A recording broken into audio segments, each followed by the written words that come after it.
There we go. Recording is going. Wonderful. Thank you, ma'am. All right. Welcome, folks, to our TMN Tuesday June event, our webinar series for Master Naturalists sharing great resources and information. And this month is no different. We have a wonderful speaker with us today and her wonderful intern as well.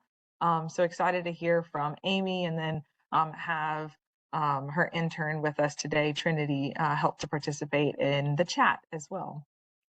So before we get started, Hannah, I'm going to let you run through the virtual meeting room etiquette and some of the state updates, and then I will tune back in and help introduce Amy. Yeah, sounds good. So just a reminder, as always, if you have any issues with WebEx, we have that WebEx help guide on our website. You can use that QR code to get to our TMN Tuesday page, or just put in that URL that you see on the screen in front of you. The chat function is open for you to chit chat during the meeting and go ahead and ask questions as they come up during their presentation. And then at the end, we'll go back and pull some of those questions to ask them as long as we have the time to do so. So if you have any questions that pop up as they're presenting, which I'm sure you will, go ahead and put those in the chat as they are going. This session will probably run for about an hour, and as Mary Pearl mentioned, we are recording it, and that recording will go live on that same TMN Tuesday page, either later today or sometime tomorrow, depending on how schedules go for getting that up there, but it will be live on that page, and you just scroll down to the June TMN Tuesday and you will see that recording there. And then also just a reminder, you are not able to unmute, but you are able to use that chat function. And when you're using that chat function, please be cautious of your punctuation and spelling so that when you ask those questions, we know what you're asking and we can ask them and get that point across for your question. Also, we have this survey here as always to help support events like these. If you are willing and able to fill that out, you may do so using that QR code, or if one of them could put the link in the chat, then we can get that link out there for you, or I'll add it a little bit later in the program. But this is just a survey to record your attendance here and help support programs such as these. Also, we have minor updates for the Pollinators for Texas initiative. We just closed applications. I don't remember the numbers off the top of my head, but we had a great turnout for applications. So stay tuned for more information on those. The judging process is in the beginning stages. So just more information will come out soon, hopefully, and just depends on how that schedule goes. And you'll see that information on our socials and on our email listserv. Same thing with the annual meeting. We just closed our proposals, so we are currently working on putting together our agenda for the annual meeting. So that, again, keep an eye out on our socials and our email listserv for more information about that. But the hotel booking link is live. So if you saw that, again, go out on our socials and our email listserv. You can now book your stay at the Texas A&M Conference and Hotel. So go ahead and go to that page again, the QR code or that URL that you see right there, and that'll have all the information you need for the annual meeting, as well as if you want to sponsor the annual meeting or know someone who might want to sponsor it or any vendors that might want to come, you can find all that information there. And that is where all the updates that are coming will also appear. Pearl, back to you. All right, we're going to make sure that we give Amy the full allotment of time today. She's got a wonderful interactive presentation for y'all to participate with today. Amy Nowlin is the Matagorda County Extension Agent with Texas A&M AgriLife Extension and Texas Sea Grant Program. She is within the Coastal and Marine Resources Department of Extension, and she's going to be sharing about the community-based oyster gardening program that she has. And again, we've got Trinity Jones joining us from her office as a intern, and so we're excited to have Trinity participate in some of the chat discussion as well. So Amy, let's make sure that we can get you that presenter right. Okay. Share. Anna, can you pass that over? There you go. You should be able to share your Should be good to screen. go.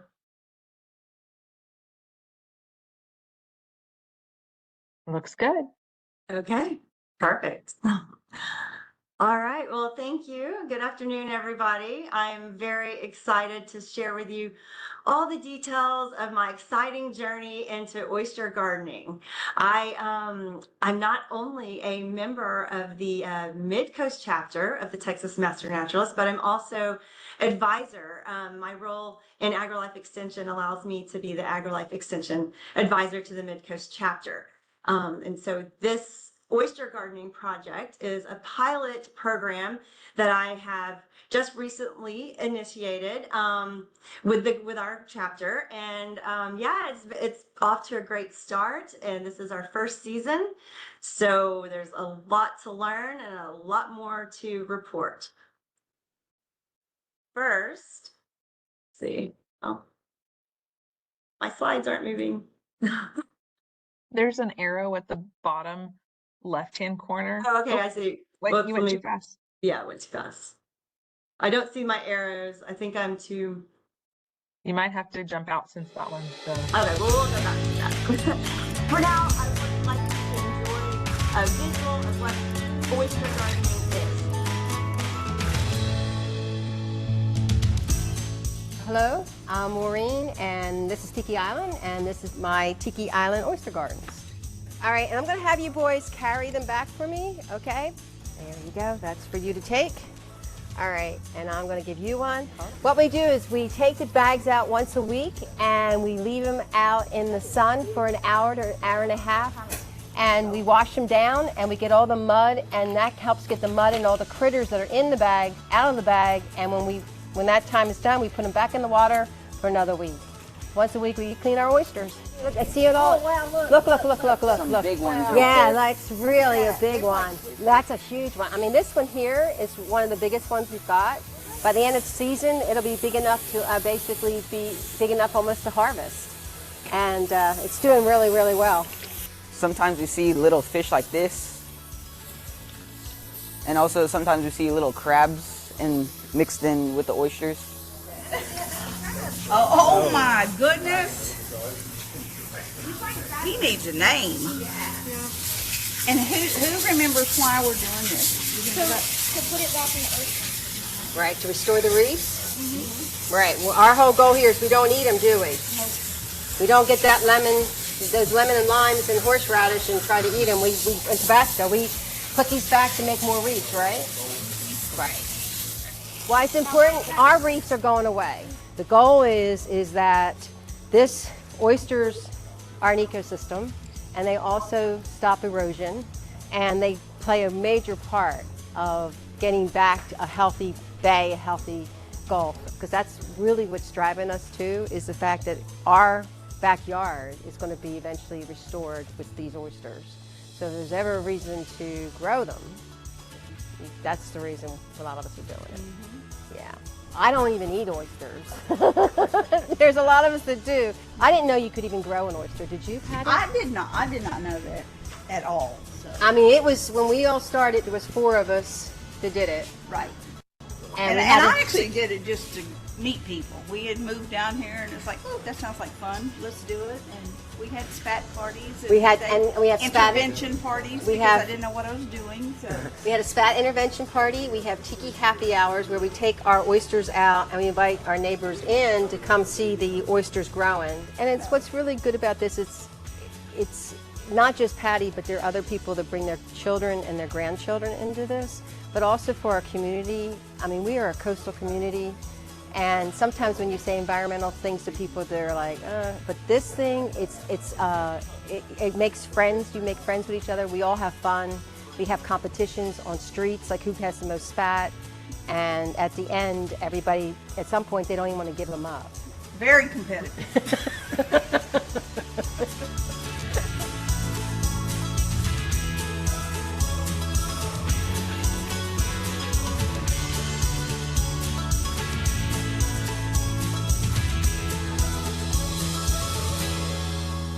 If you could see some of the pictures we have, everybody's smiling. And how many things can you do today that you can get a community to get together and agree on one thing, and all work an oyster, and really enjoy doing it. I think that's great.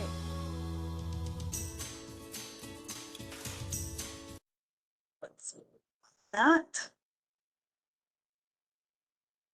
Oops. Hold on one second. Okay, here we go.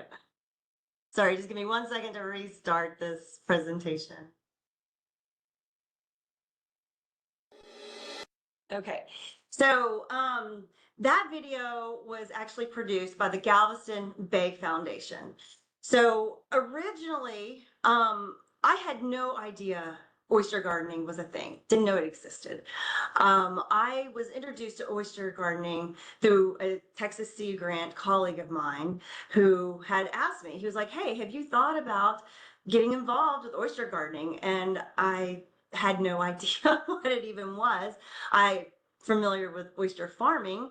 So I did a little digging, did a little research, and discovered that oyster gardening has been taking place in Texas on our Gulf Coast in the Galveston area for nearly a decade, and they've got a very successful program. So I thought, wow, this would be a really great project to introduce to the Mid-Coast. You know, as many of you may know, oyster farming is really taking off in our area, and I thought, wow, this would really align and pair well. And I just kind of ran with the idea. I contacted the Galveston Bay Foundation, who have been very supportive and have helped me kind of learn and prepare to start this pilot project for our Mid-Coast chapter. I've been working closely with Texas Parks and Wildlife, the original, I guess, oyster gardening guru, Bill Rodney. He helped the Galveston Bay Foundation with their project, so now he's assisting me. It's just been a great collaboration with a lot of different partnerships, and it's really been an exciting journey, and I'm really excited to walk you through this today.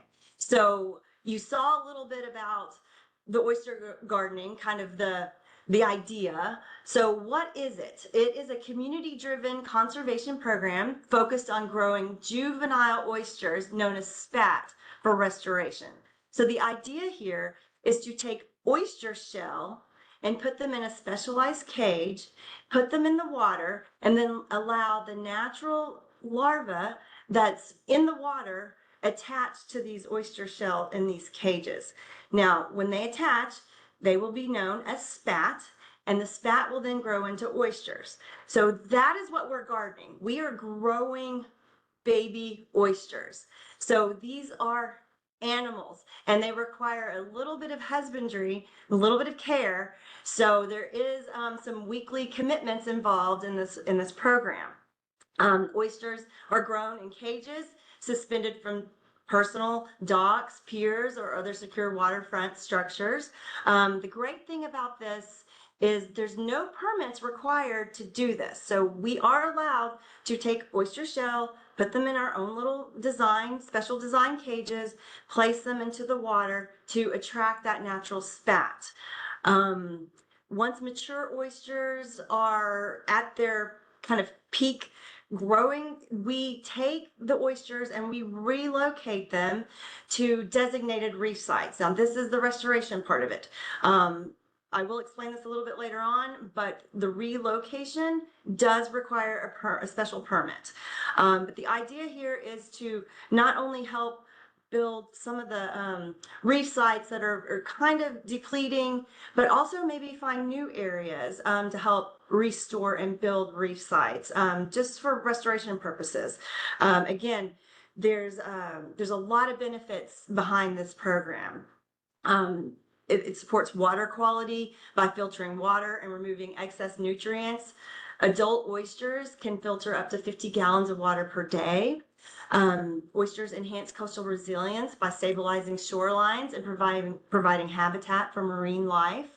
I just want to stress that this gardening, even though it's gardening, these oysters are not for consumption.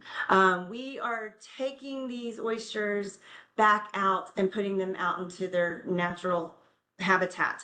For many, many years to come, they will reproduce and continue growing, and they are going to be put on designated sites that are non-harvested. So these oysters will live happy lives and again provide many benefits for us. This program encourages citizen science and public engagement in coastal stewardship. It also creates opportunities for hands-on learning, data collection, and environmental outreach. And as you can see, this picture on this particular slide are members of the Mid-Coast chapter.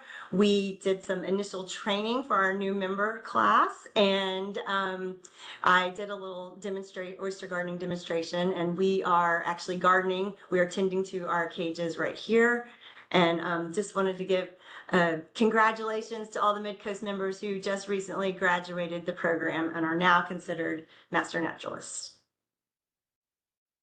Okay, again, oyster gardening is not for consumption because oyster farming is becoming more known.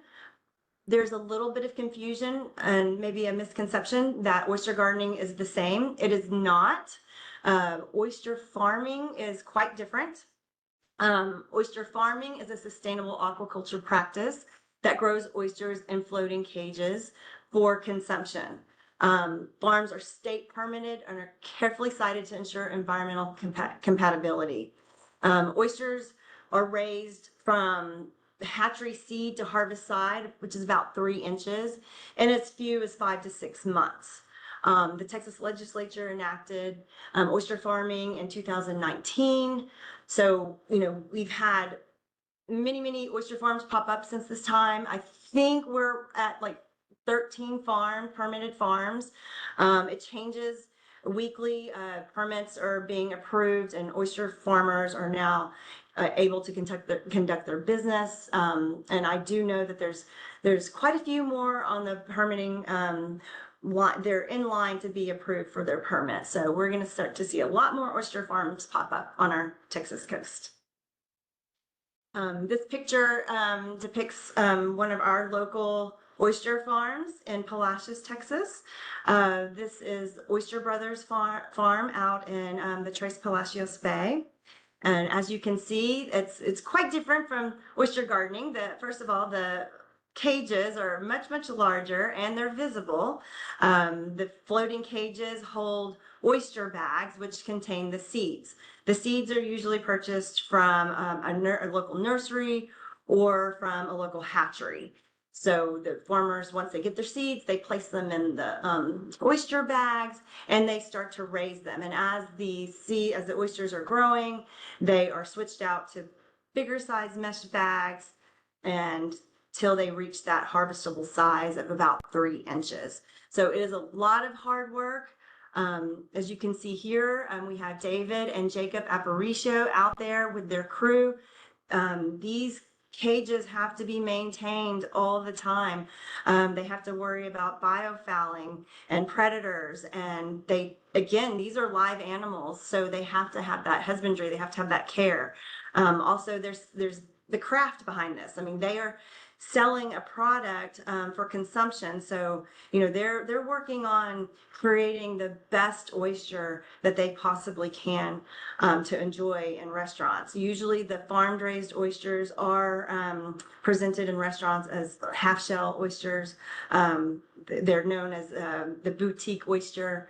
They're a little bit smaller, and they're wonderful and very delicious. So if you ever have an opportunity and you see the Matagorda pearl on a menu, I encourage you to try it, or any of the Texas oyster farm raised oysters. They're all delicious. They all have a unique taste because they all are located in a different bay system.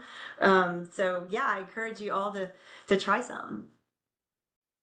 All right, so I'm gonna do a little quiz at this moment. If you have a device, you can scan the QR code. If not, you're welcome to answer this in the chat. So at what point is an oyster known as spat? Is it when it's in the free swimming larval stage, or when the larva permanently attached to a hard surface?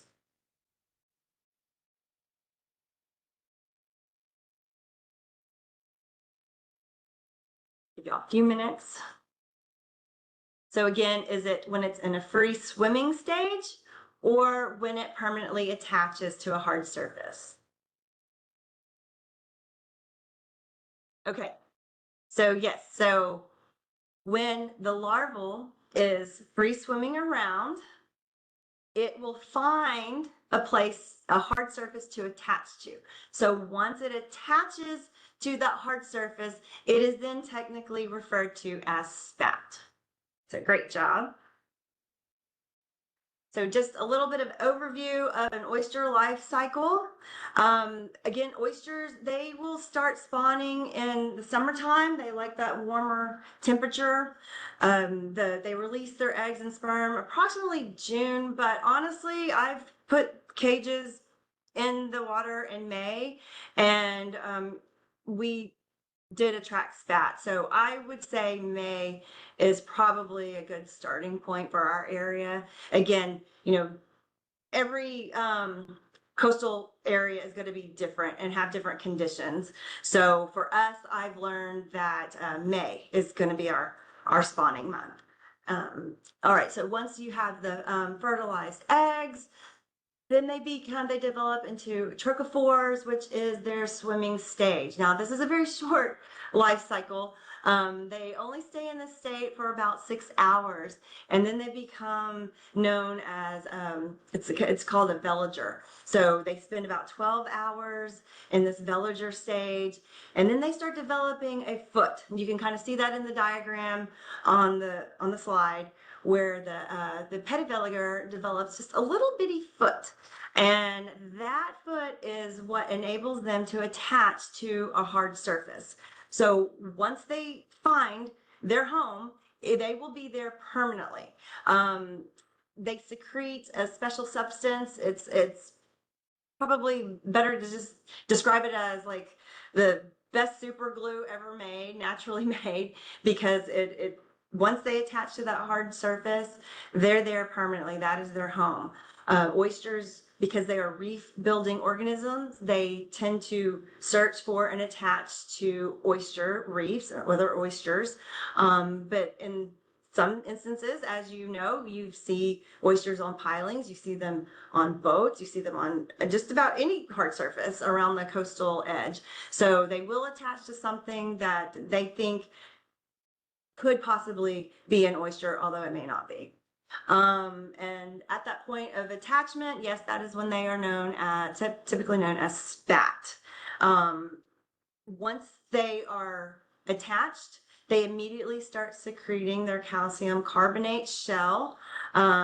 So they are still soft for a little while, but once they start secreting that calcium carbonate and start forming their shell, they do become hardened, and that is what is going to protect them mostly from predators.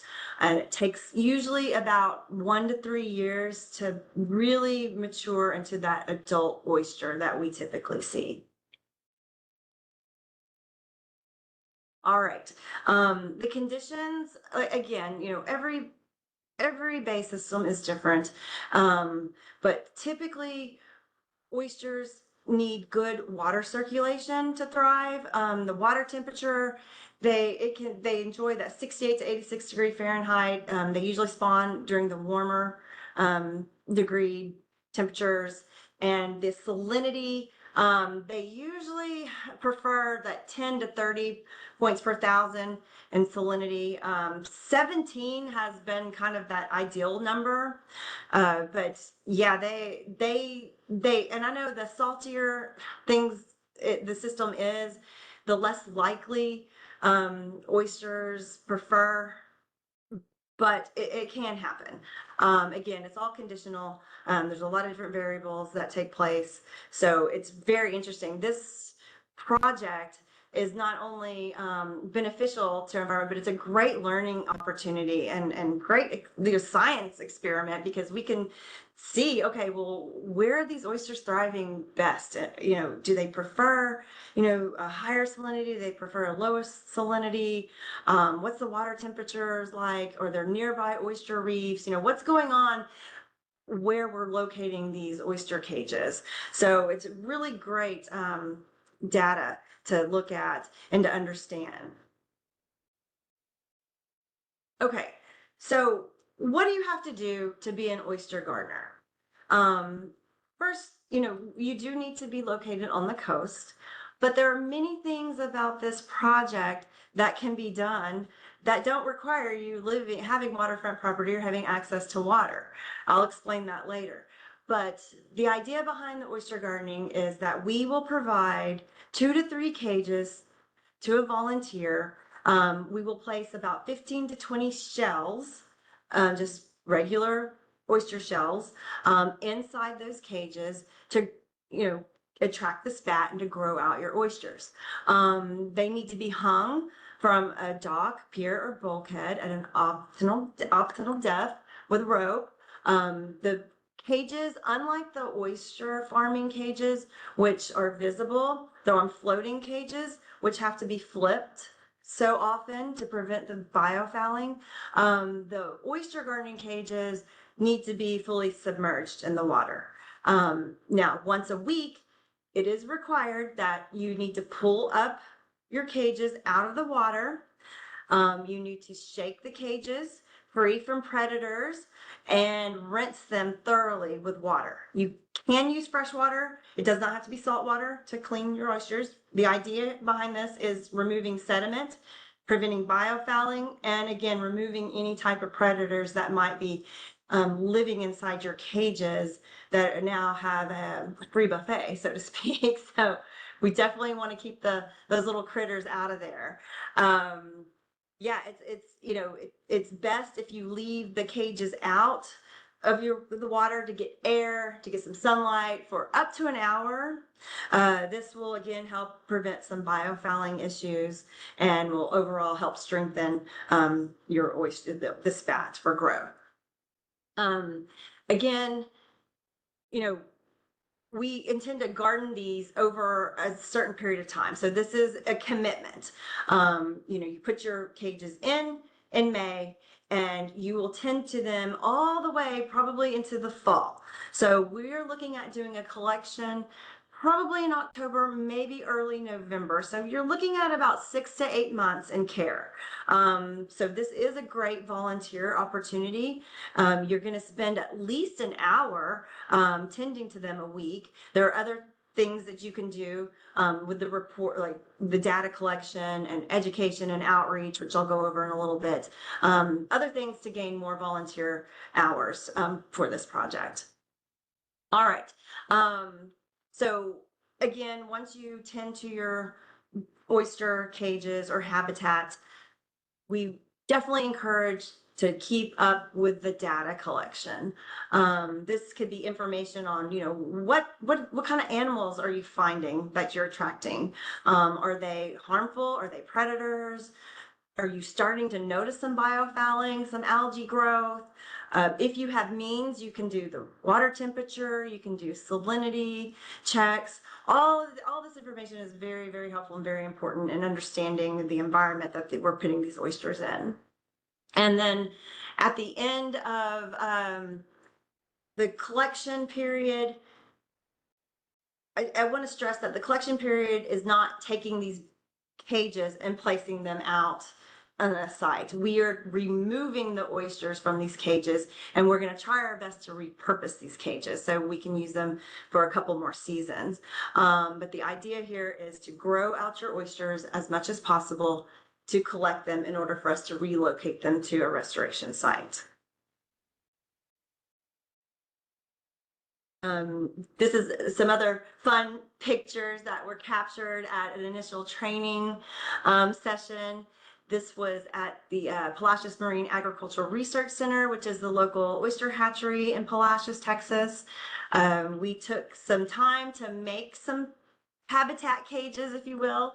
The members, we had a lot of fun doing this.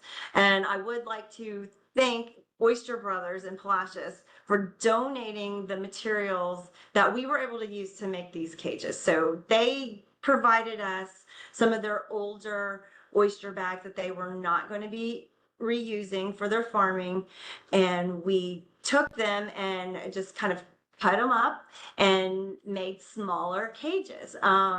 It worked out beautifully, and I really love the idea behind repurposing something that wasn't going to be used anymore, and it just aligns so well with the oyster farming, the oyster gardening. It's a beautiful partnership. The data that we collect and we see can help them, hopefully making some decisions like, hey, typically oysters only spawn during peak seasons, typically in the summer and typically in the fall. There's some that say that oysters will finish spawning out May, June. Others say they will continue to spawn through the whole summer. So I'm anxious to see, as we're collecting this data and more volunteers are putting cages into the water, to see what we're actually dealing with. I mean, are spat only going to be available in May and early June? Or are we going to see a continuation of spat attaching to these shells in these cages later June, July, maybe even August? So it's important for me to communicate these findings with the oyster farmers. It will only help them make decisions for their part too. Let's see. Okay, so this was the final product that we created after we cut down the bigger oyster farming bags. We kind of made our own little mini habitats, if you will. So these are the cages that we have distributed and we are now placing in the water for our gardens. This particular garden is located in Port O'Connor. This is one of the oyster gardeners there who is maintaining these bags. The Matagorda Bay Foundation has partnered with us as well. They generously donated some mesh bags that we are able to also utilize for oyster gardening habitats. So it's great. We have 2 different designs. I know the Galveston Bay Foundation uses 3 different designs. They construct their own type of cages. They use these same mesh bags, and then they do a line where they drill holes in oysters and they string them up on a line. So they use 3 different designs. We're going to start utilizing these 2. We're going to do the repurposed oyster farm bags and then using this mesh.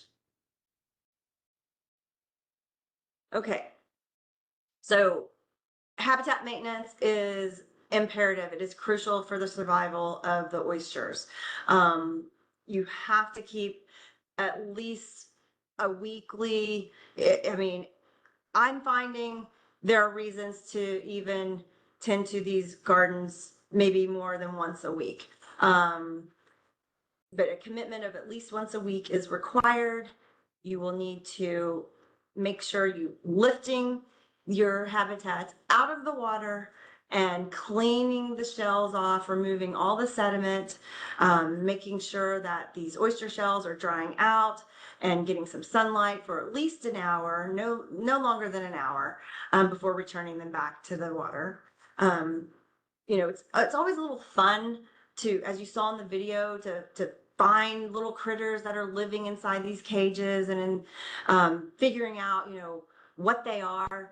But the whole purpose behind that is to remove any predators. So it's always fun to shake the bags, and I always recommend getting a plastic tub or a plastic pool and doing that, and inviting your neighbors or inviting your grandchildren or your children or anybody who might be interested in seeing this to come and watch and see what comes out of these things. But the whole idea is to get them out. But yeah, it's a lot of fun to ID what's in those bags. Definitely want to gently shake or tap the cages a few times to kind of help remove any maybe barnacles that might be trying to settle up into the oyster shell. Again, you want to spray down those oyster shells really, really well. You can use the salt water, you can use fresh water. The fresh water will not impact the spat whatsoever.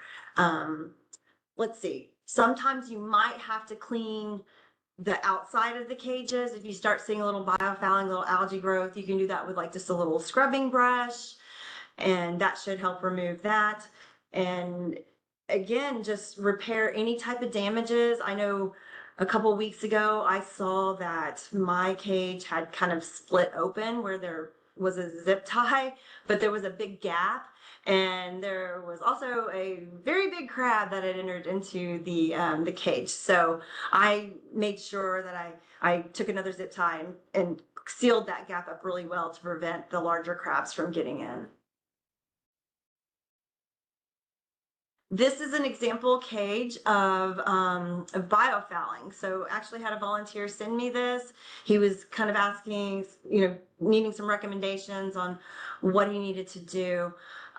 If you look closely, you can actually see a lot of algae buildup on the oyster shells inside the cage, but also outside the cage. And so he had already said he was starting to scrub off the cages to help remove that algae. I suggested to, rinse them off very, very well and maybe leave them out in the sun a couple times a week. Just because it just appears like his location has a lot of algae production, and that's going to be one challenge he is going to have to face. So instead of maybe doing once a week, he might have to tend to his cage 2 to 3 times a week, making sure that he's pulling them up out of the water, airing them out, drying them out, cleaning them off before putting back in the water to avoid getting any worser conditions. Okay, so let's talk about predators for a little bit. Crabs, you will definitely find a lot of crabs. You can see this is a fiddler crab here on the slide. I identified a bunch of different mud crabs as well. They will get into the cages, and they will consume the spat. Another little fun creature that I discovered, I had no idea what this fish was that's pictured on the slide. So I had to have some help identifying this. I actually had a little after-school program the day that I discovered this fish. And so I was doing a little touch tank with the kids. So I thought, okay, well, we can throw this into the touch tank and I'll show the kids that they can help me identify this. And we did identify it as a skillet fish. So it's the first time I've ever seen a skillet fish. They don't get very big, maybe a couple inches, but they are going to be considered a predator. They will consume the spat. And yeah, they're just, and I have found several of them actually, little ones, bigger ones, all kind of sizes. They definitely love getting into the cages and having that free buffet for them. Again, consistent husbandry is key to protecting these baby oysters. So, as our role as gardeners, a big part of it is keeping these organisms out as best as possible. All right, let's talk a little bit about the data collection. All right, the most important data that we can collect from this project is counting the spat and monitoring the growth and survival rates.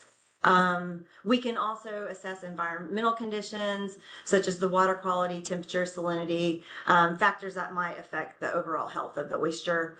Now, of course, this is all optional. We do encourage our volunteers to count the spat as best they can, but we don't expect anybody to go out and buy these high-dollar water quality kits to keep up with the salinity and the temperature and other factors. I am hoping that in future grant-seeking possibilities, we might be able to provide little water quality kits to our volunteers. So the data, again, helps support conservation. It informs restoration strategies by identifying the most successful practices and habitats. It enhances education. It gives volunteers, students, and community members a hands-on experience with scientific methods. And it just contributes to research. So it supplies valuable local data to scientists studying oyster populations in coastal ecosystems. So data, this project, the data is a very important part of this project as well. So we encourage it, and we've already partnered with a couple of students at Texas A&M that are doing research. We are going to be supplying them all the data. Of course, we're going to be supplying it to Parks and Wildlife and just, the oyster farmers, whoever can benefit from this type of data, we will definitely provide the information. This is a little kind of generic data sheet that we created just to kind of help volunteers keep up with, again, keeping up with the date, the time, even how many spat you counted, and the organisms you identified, the total minutes you spent. This would be for, record keeping for volunteer services, and just any other thing that you want to notate. Like if you are able to check temperature and salinity, other type of water quality information is always helpful. All right, so I wanted to show you, I have been following a certain shell in one of my oyster cages. Week 5, I was so excited because I had identified spat as early as week 2, but it's very, very small. And, over the next few weeks, the spat was getting a little bigger. And week 5, it was just very noticeable. And I just was so excited that I even wanted to name these spat. That's how excited I was, but I'm so glad I didn't do that, because week 6 I went in and I discovered that these spat, unfortunately, were consumed by one of the predators, or multiple predators. Could have been a crab, could have been a skillet fish, could have been the combination of both. So I was a little sad to see that my spat didn't make it. But this, again, is a reminder that this is in a natural environment. It's the food chain in action. This is going to happen. And it was also an indicator for me that I needed to maybe check on my bags a little bit more than once a week. So I intend to do that to help the remaining spat survive. Another project I want to briefly touch on that we've are working with is some student and assistant professor and a student at Texas A&M. They have offered to create GIS mapping for us. So I'm very excited about this, and I'm very thankful that they're interested in helping and supporting this. Basically, this is going to allow a visual of where these oyster gardens are located in our area, and also help identify maybe some patterns or trends in the areas, such as, the salinity and water temperatures, things that we can gauge and look at. So overall, it's going to help us organize and communicate data in a visual way, making it easier to support research, planning, and making some conservation decisions. Okay, let's talk a little bit about the collection and relocation now. So we're going to spend about 6 to 8 months growing out our oysters in our bags. Then once we reach the collection period, we are going to organize volunteers to help bring those bags back to us. We are going to carefully remove the oysters out of the cages, out of the mesh bags, and then we are going to relocate them to a designated oyster reef site. This part of the process does require permitting through Parks and Wildlife. Permitting can be a timely process. So for this season, we are going to piggyback on some other projects that are happening and are already permitted. So I'm very excited that we're getting that support, and we're collaborating with other partnerships such as the Matagorda Bay Foundation. They have a project that's coming up. It is permitted. It is a community oyster reef project, so it aligns and pairs very well, and it's only just going to add to their efforts. So we'll be doing that. There's some other site locations and other bay areas that we're partnering with and that we're going to be working with. Same process. So utilizing their permit, same mission, putting oyster shells back into the water. Now, because our Mid-Coast chapter spans 8 counties, we are going to see, we have oyster gardens in Matagorda Bay, and then we have oyster gardens in Aransas Bay. So we have to carefully strategize the relocation efforts for both bay systems, and both bay systems will have to have a permit. We are not allowed to take oyster gardening shells and put them from Matagorda Bay and put them in Aransas Bay, or vice versa. They have to stay in the same bay system that they came from. So there is going to be a little bit of planning and coordination with partnerships along the coast through this relocation effort. Okay, overall, just kind of a summary, because this is our first go through.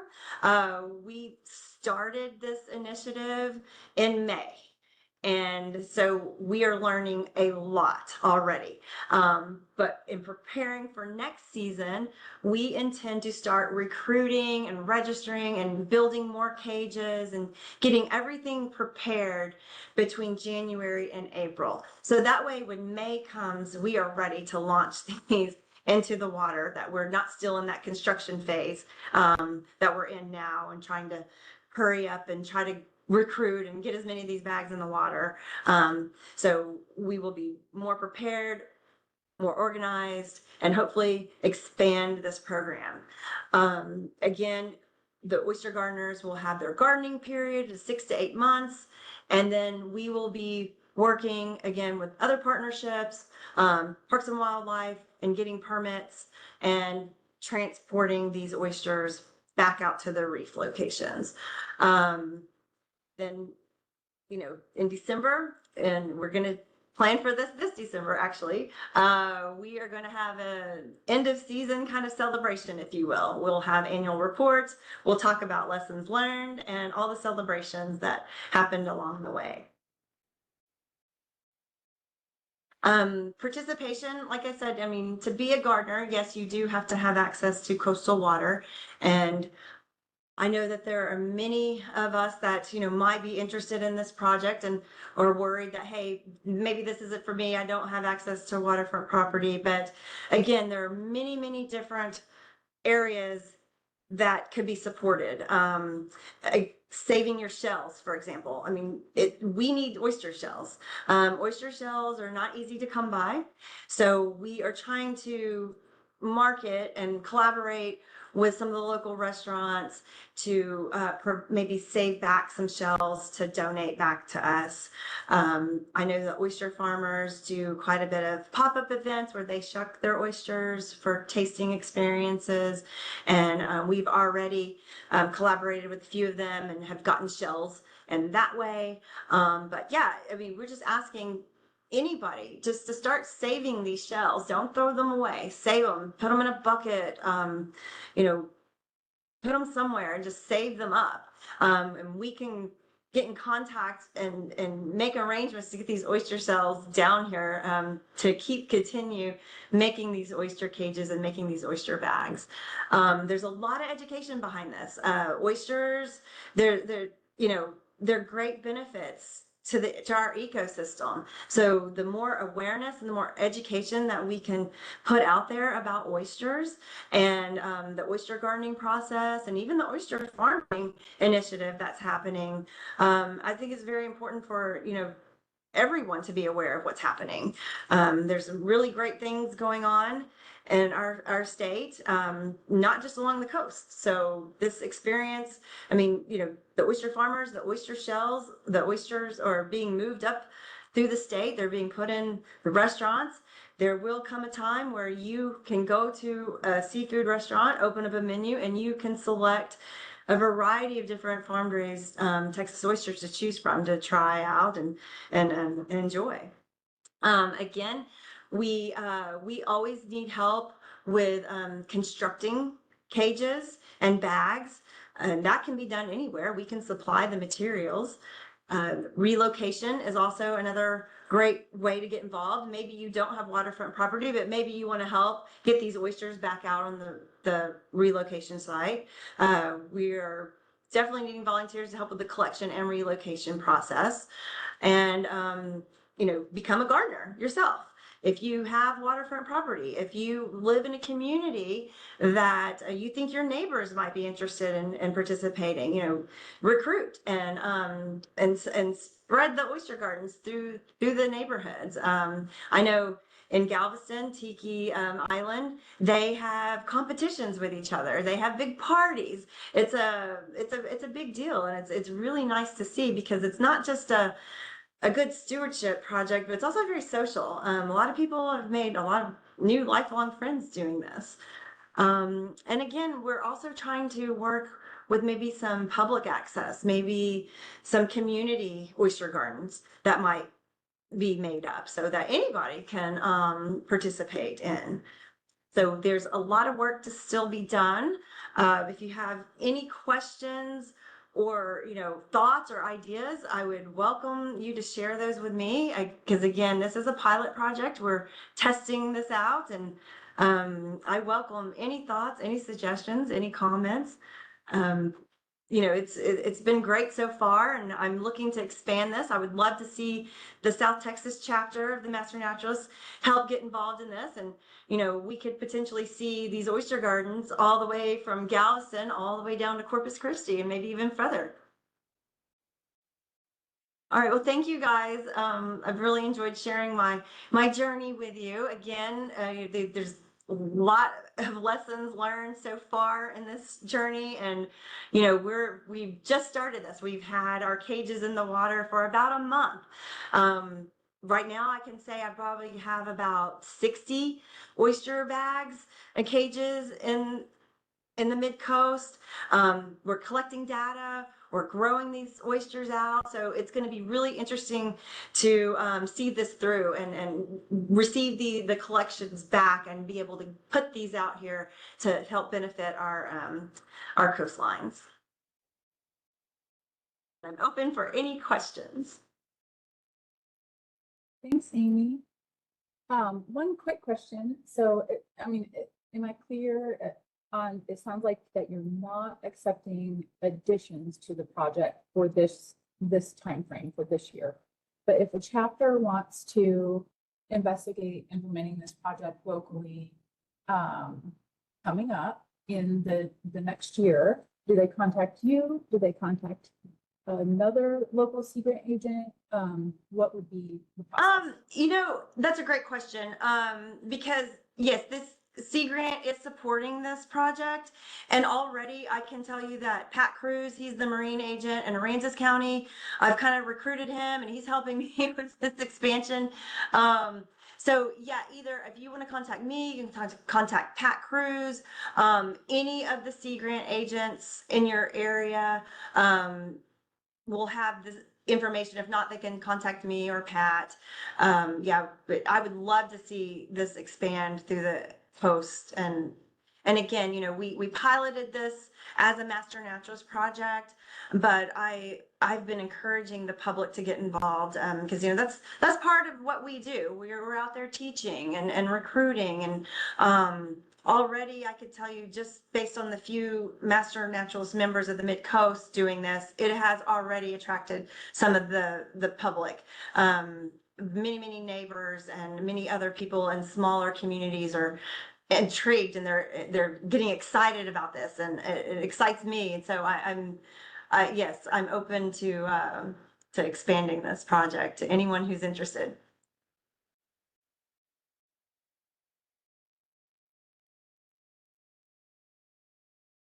There's lots of questions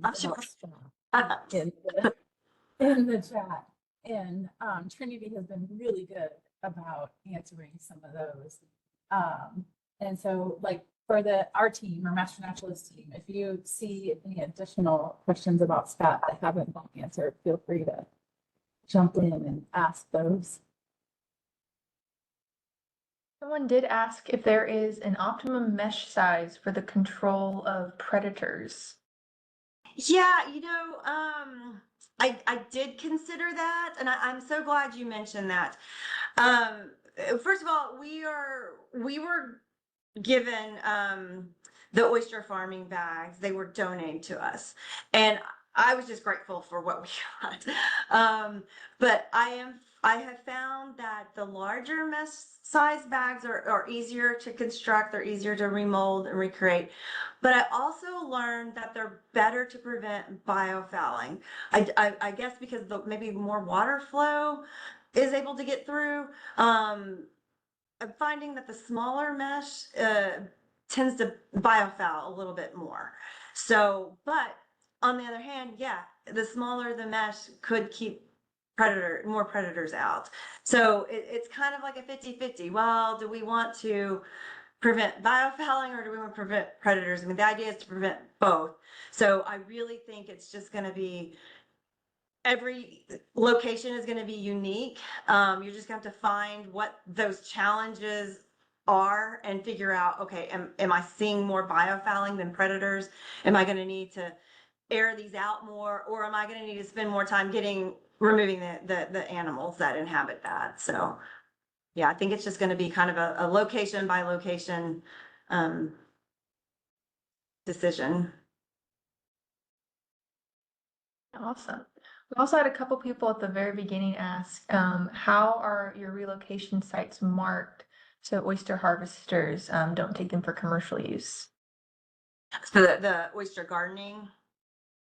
Yeah, so for those sites, how do you mark them so that they aren't harvested by others? Oh, the relocation sites. Relocation sites, Okay. yes. Yeah, those are marked.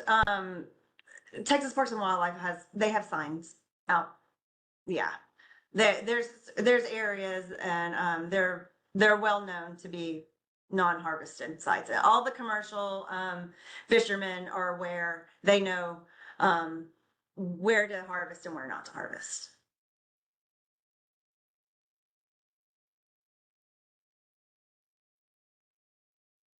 Else had asked, why must spat be placed permanently in the same bay where it was collected? You know, I think there's a concern that I mean, typically all the oysters have the same genetics, but some of the bay systems might present other factors that maybe they don't want to reintroduce into another bay system. I don't, I'm not familiar enough with any of like the diseases or anything, but I think it's just a preventative measure. I don't, it's just one of the rules that we're gonna have to follow. But I can certainly get some more information on that. But again, it's just preventative measures. Someone else asked, I'm kind of repeating some questions that Trinity answered really well in the chat, but for the sake of the recording, I'm trying to find some of those key ones that were asked multiple times, so we have those in the audio format. But one of them was, is there any time during the spat to oyster growth process that they detach from the original shell, or do they typically stay stuck? They will stay stuck, so it's permanent. That's why I said it's kind of like a natural super glue. The only way that they will detach is if they're in that vulnerable stage of growth where a crab or predator can physically detach them and remove them and consume them. But I mean, other than that, they will stay there permanently and continue to grow, continue to spawn out. And yeah, it's just a whole cycle. Someone else wanted to know if you're aware if there are any freshwater river shellfish programs for inland waters, or if this is only more of a coastal thing. Right now, it's just coastal. I'm not aware of any freshwater shellfish yeah, let me check on that. I can check on that. I'm not aware of any in Texas, but there possibly could be, and I'd be happy to get that information. So if we could get that person's contact information, I'd be happy to reply back to them at a later time. Question that we had come in is, are the dangers from predators greater in the cages than in the wild? Well, it's about the same because where I have mine off of a pier in Palacios at PMR's pier, and I chose a location where I could see a lot of oyster growth already in the natural and in the wild, and so I thought that would be a great spot because I knew that those oysters were going to be spawning naturally. And so that the larval from that would attach to the shells in my cages. I can definitely tell you that the same predators that are in my cages are probably living in that same reef area, But I will tell you that it's not doing enough damage just to prevent growth, because there's a lot. There's a lot of oysters up underneath that pier. And so I think it's just a numbers game. It's a balance. The oysters produce millions and millions of larvae. So, it's just that nature's way of keeping everything in check, where, you have predators come in, but it's not enough where it's going to completely wipe out the reef. Awesome. Okay, we are at that 1 o'clock mark, and all the other questions that I have listed, I believe Trinity has answered very expertly in the chat. So thank you so much, Amy, for this presentation. I don't know if you've had a chance to look at the chat, but everyone thinks it's super cool and is very excited to either get involved or just see the progress from a distance. So thank you so much. And thank you, Trinity, for answering all those questions that popped up in the chat. Yes, thank you so much. I really enjoyed today and sharing this experience. I mean, it's brand new, but I'm very excited to see the outcome. Awesome.